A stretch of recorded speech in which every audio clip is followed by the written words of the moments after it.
Olá, meus irmãos, tudo bem?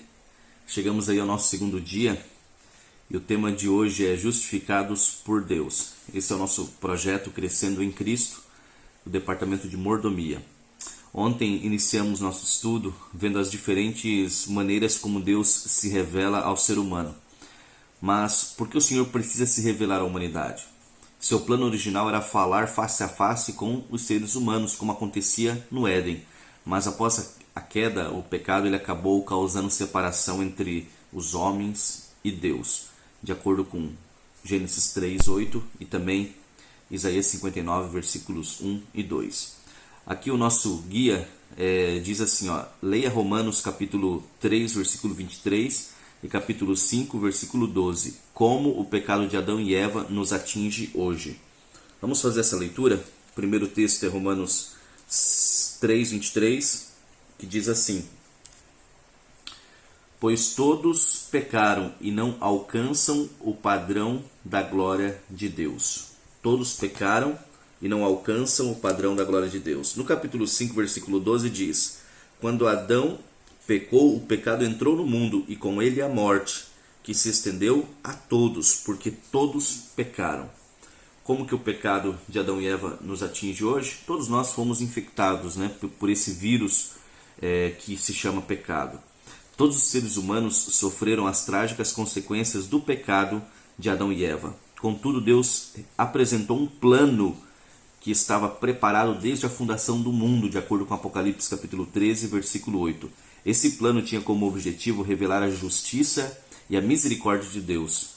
A lei, que foi quebrada pela desobediência, dizia que o transgressor deveria morrer, mas Deus enviou seu Filho para assumir o lugar do transgressor. Dessa maneira, ao mesmo tempo em que a lei foi cumprida, a bondade de Deus foi revelada. Salmos 85, versículo 10. Temos assim a justificação. Lembra do título do tema de hoje? Justificados por Deus. Por meio da fé no sacrifício de Cristo, o pecador ele é aceito por Deus. Somos justificados e perdoados apenas quando confiamos em Cristo como nosso Senhor e Salvador.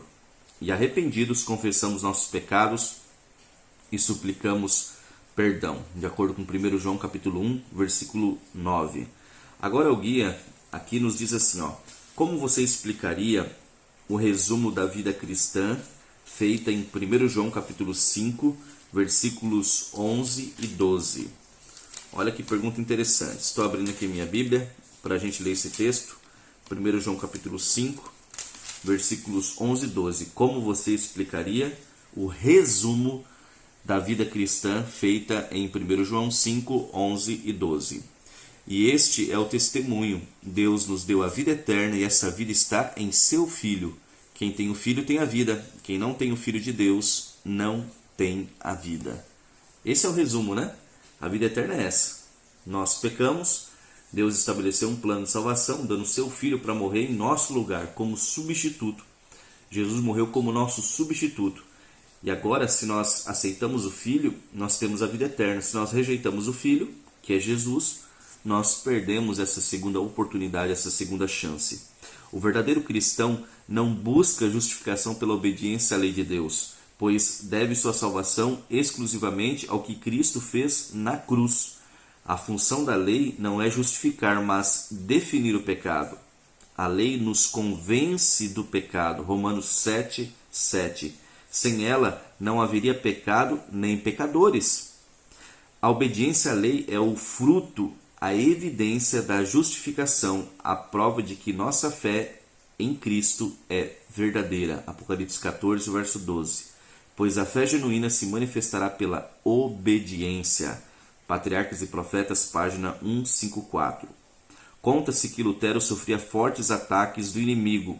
Um dia o inimigo o acusou, apontando os pecados e as faltas dele. Você ainda é capaz de sentir-se salvo diante de todos esses pecados?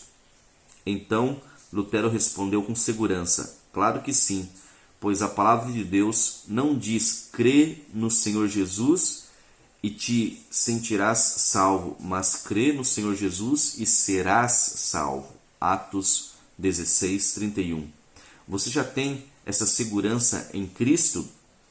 Se não, vá a Ele em oração e receba pela graça a oferta de paz e salvação. Muito bem, é um tema muito amplo, um tema que não se esgota em apenas uma página, mas é um tema muito gostoso de se estudar, que é a justificação pela fé. O termo justificação é um termo forense, um termo de tribunal, onde é simplesmente atribuído a nós aquilo que era nosso, é retirado e atribuído a nós uma ficha limpa, uma dívida paga. É o que Cristo fez por nós na cruz. Ele pagou o preço, que era nosso, que nós deveríamos pagar, a morte eterna que nós deveríamos receber, Ele recebeu em nosso lugar. E agora Ele nos justifica, Ele nos atribui a justiça imputada, Ele atribui a salvação a nós, acredita na nossa conta. Não é maravilhoso saber disso? Que Deus possa nos abençoar nesse dia e que possamos, pela fé em Jesus Cristo, aceitarmos o dom maravilhoso que é a vida eterna em Cristo Jesus, o nosso Senhor. Deus abençoe você, meu querido, e tenha um bom domingo, um bom dia. Tchau, tchau.